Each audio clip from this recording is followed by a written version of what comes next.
வணக்கம் மாணவர்களே! நாங்கள் இன்று வளர்தமிழ் 4 மாணவர்களுக்கான வாசித்தல் பகுதியை பார்ப்போம்.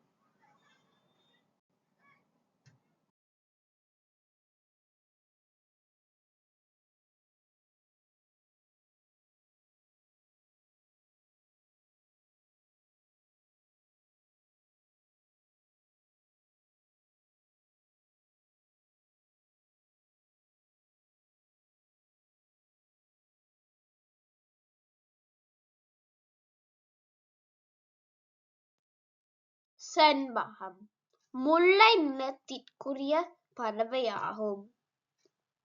செண்பகம் அமைதியான பறவை. இது தான் வாழும் இடத்தை விட்டு வேறு இடத்திற்கு செல்வதில்லை.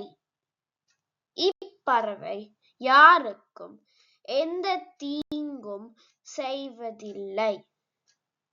செண்பகம் தமிழீழத்தின் தேசிய பறவையாகும். மீண்டும் வாசித்து பார்ப்போம். செண்பகம் முல்லை நிலத்திற்குரிய பறவையாகும். செண்பகம் அமைதியான பறவை. இது தான் வாழும் இடத்தை விட்டு வேறு இடத்திற்கு செல்வதில்லை. இப்பறவை யாருக்கும் எந்த தீங்கும் செய்வதில்லை. செண்பகம் தமிழீழத்தின் தேசிய பறவையாகும்.